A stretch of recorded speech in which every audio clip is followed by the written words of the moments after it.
Carl from Brrraaains A Head-Banging Life, gbhblofficial for short, and it's my pleasure to be standing here with Mountain Caller. How's today going? How are you doing? Yeah, I'm good, thank you. We only landed here about an hour ago, so we're still getting our bearings. Okay. Feeling a little bit overstimulated, but ridiculously excited to be here. Is it kind of overwhelming in the fact that you've landed, you've come here, you've got on site, and it's normal? Yeah, it's kind of crazy, but it's just so exhilarating to be here in this atmosphere, and there's live music going on everywhere. Really good vibes. Yeah, totally overwhelming, but in the best way. But at this stage, surely it's just now a matter of you're waiting to get it done. How are you feeling about it? Really excited. I can't wait to play. A little bit nervous as well, obviously. Of course. But that's just standard for me before shows. So like happy sickness, a tight chest, but it's all good. I can't wait to just strike that first note, see everyone's faces, dance around the stage, let it all out. Have you had a look at the Jaeger stage? You know what that's like? Yeah. It's quite unique. Yeah, it's interesting that it's right there slap bang between the two bigger stages. There's all of the kind of main stage crowd just sort of sat right there. So yeah, we'll see how it goes. One of the more fascinating things we've noticed about the stage is that regardless of what crowd you get at the start, as people walk past, because it's the main, no other stage do you walk past, but the Jaeger you walk past, so you go into the New Blood, you go into the main, you walk past the Jaeger, so you're guaranteed to catch ears even if they're just walking past. Yeah. That's incredibly exciting. Yeah, it really is for a band that's still kind of early on in their journey like us. It means a lot to be here and get to do that. Yeah, 18 months of this. How have you been coping? All right. Yeah. It's been frustrating not being able to jam together in the same room because we do so much of our writing physically in the same space. Oh, okay, yeah. So we've had to adapt to sending each other snippets over WhatsApp, sending stems of things we record, chat a lot on Hangouts and stuff. So it's been okay. But frustrating and really weird to have launched our debut album during that time. Do you also then sort of see you're in the same boat as the biggest to the smallest band? You're all in the same boat. So the launching of the album seemed like almost a smart thing to a degree, do you think? Or would you have preferred to hold it back? Because it seems to be a catch-22 in that regard. Yeah, it was definitely catch-22, but we just we'd waited a little while since recording in January of 2020, and at that point in November when it came out, and certainly when we were making our plans, we didn't know what was going to happen with the pandemic, and we thought, we've just got to adapt and drive forward. It's a shame not to be able to gig it around, but this could be another 6 months to a year the way things are looking. Let's just do our best, and actually it went really well. Okay. As well as it could have gone under those circumstances. We sold out very, very quickly of the first pressing.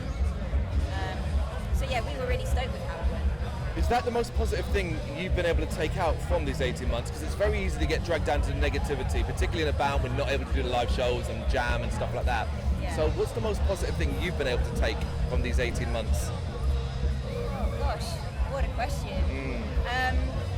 I think, well, a few things. Getting to launch the album was such a personal triumph for us all.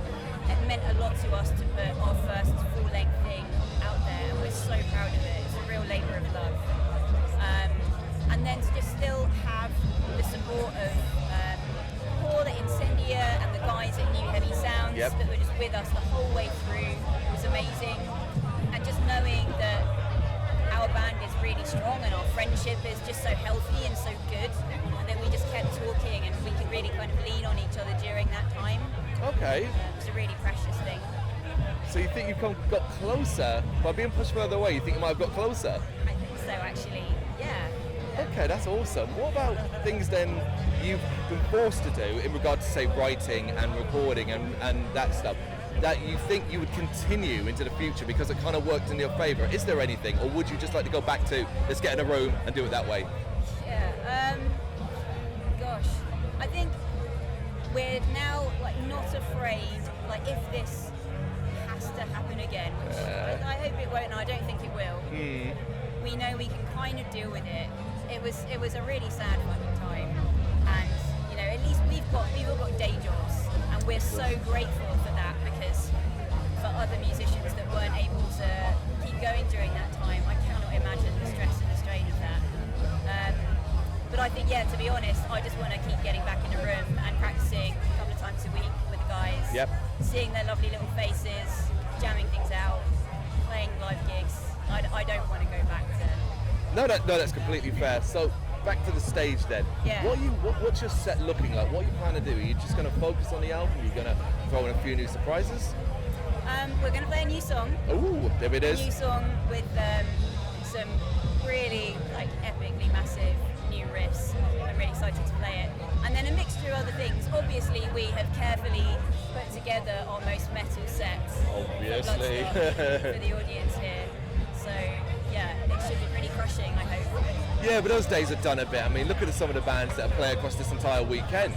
In regards to it hasn't always got to be the heaviest of the heaviest, and you'll still go down a storm. Oh yeah, 100%. I mean, we're never going to be, a thrashy band. There's still loads of psychedelic, proggy, post-metal-y stuff going on.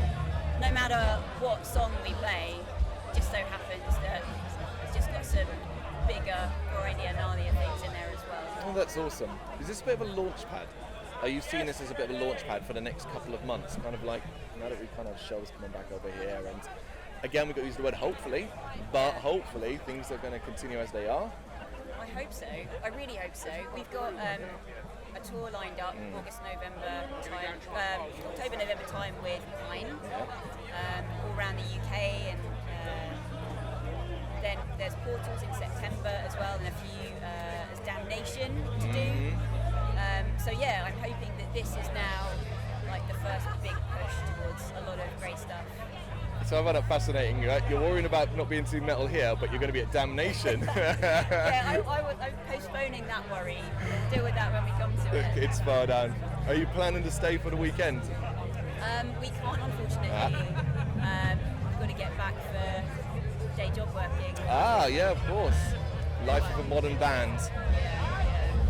But I really wish we could. Next time we absolutely will, and I can't wait to spend lots of time at festivals like this. Well, you must know as well that how it works at Bloodstock is you start at one stage and then you just keep moving around onto different stages. I mean, a couple of years' time, there's a big one up there. Yeah, oh my god.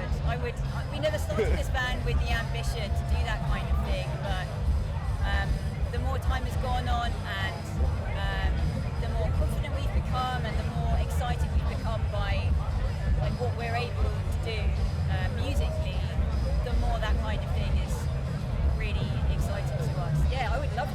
I would love to play the Sophie Lancaster stage. I would love to play a main stage at some point. 100%. Simply watch this space, basically. Let's see what happens. Yeah, fingers crossed. We're gonna give it our best.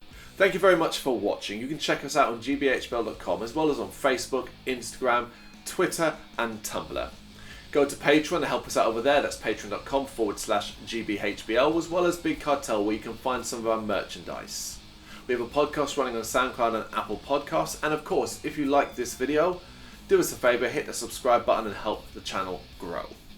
Games, horror and heavy metal, what else is life for?